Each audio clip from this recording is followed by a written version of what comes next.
my conversion to Islam. Before I became a Muslim in May 1989, I'd gone through some tough times. These made me focus even more on my sport, water skiing. After winning the National Water Skiing Championship and spending 2 years studying the Bible, I was looking for something more. At that time, I was training at 2 of the most important water skiing clinics, with Jack Horton in California, at the first man-made lake for skiing, and in Florida, after being with the famous Jack Travers, I went with David Benzel. David Benzel and Jack Horton's wife, Gretchen, were evangelicals. They were very kind to me because I was the only one who went with them to their Bible studies. David even gave sermons in very important Lutheran churches in Florida, and Gretchen was part of a big group of TV evangelicals from the 80s. She knew all the famous evangelicals. Some even came to ski at her private lake. One day, my brother Gregory, who was studying at UCF, the University of Central Florida, visited me. He had disappeared for a semester, and then we found out he had gone to England to meet Cat Stevens, who had become a Muslim and stayed with the Muslim community there for several months. Gregory showed up dressed in a white robe, with an African-American Muslim also in a white Arab robe and turban at the ski clinic. Imagine the shock for the skiers. It was spring, and at that time, all the teams from around the world went to Florida, the water skiing capital of the world. There were people from all over, but almost all with the same way of thinking, agnostics and pretty liberal. Among people in bikinis, shorts, and flip-flops, my brother arrived in an Arab robe, and his African-American friend dressed the same. In the water skiing world, almost everyone was blonde, Swedish, Dutch, Austrian, English, German, Australian. Gregory and his friend stood out right away. David came over and asked to talk to me privately. He told me that Gregory's presence was making people uncomfortable. I started to realize it was time to change my environment because people there were very judgmental. Gregory, during a quick visit to Mexico at Christmas, left me a book called Jesus, a Prophet of Islam, about the history of the church. I spent a lot of time discussing these topics with pastors in the churches David took me to.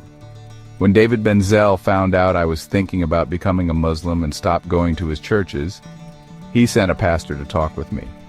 Funny enough, it was that same pastor who convinced me to become a Muslim, along with the fact that I didn't care much about the way things were.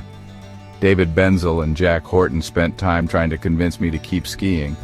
They insisted I was very good and could still achieve a lot in skiing, but I wanted to learn more about God and Islam. I was really excited about my studies and decided to fully commit to them. I said goodbye to the world of skiing. An interesting fact is that I didn't meet any Muslims until 2 months after my Shahada. Only my brother, who had also accepted Islam on his own. I left the ski clinic to go live with my brother in his apartment in Orlando. Gregory already had a new roommate who was a Muslim. My brother Gregory had also left the world of skiing. When he used to ski, all his roommates were top skiers. But he ended up with a roommate, Peter, who was an evangelical and was on the SeaWorld ski team.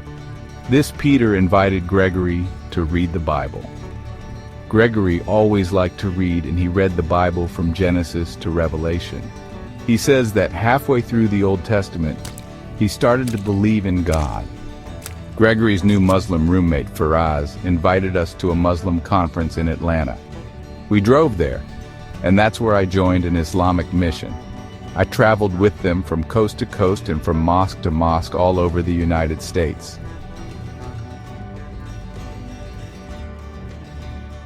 I came back to Mexico dressed in a robe and turban, and that's how I spent my years at the University of the Americas, where I graduated in psychology.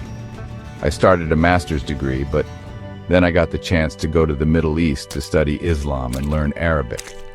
I had the chance to live in the holy city of Medina, and I met all kinds of groups and people I never met in the skiing world or at university.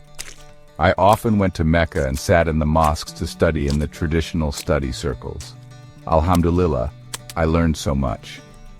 Today, after almost 40 years, I'm still passionate about studying my religion daily. I never stop learning. One topic leads to another. I love history, economics, sociology, and reading classic books. The Islamic world was a pioneer of books and libraries. Alhamdulillah, I've been able to attend conferences around the world, visited more than 40 countries, and met many interesting people, like Muammar Gaddafi, the King of Saudi Arabia, and dozens of other fascinating individuals. I'm really still the same person at heart. But now it's clear to me that there's no guide but Allah, and we have a lot in common. Islam is just an Arabic word that means obedience to God, and that was the religion of all the prophets before. There are so many signs in the prophetic stories in the Quran that fill in biblical details, and sometimes it's the other way around. There are stories in the Quran that, when you think about them, it would be impossible for the prophet to have learned that in his time and place. Impossible. My friend, I invite you to learn about Islam and not let yourself be swayed by sensational news. Islam invites us to worship the one God of all prophets. I bid you farewell. Assalamu alaikum. Peace be upon you. Yours in Islam, Mark Omar Weston, islamsinrodeos.com.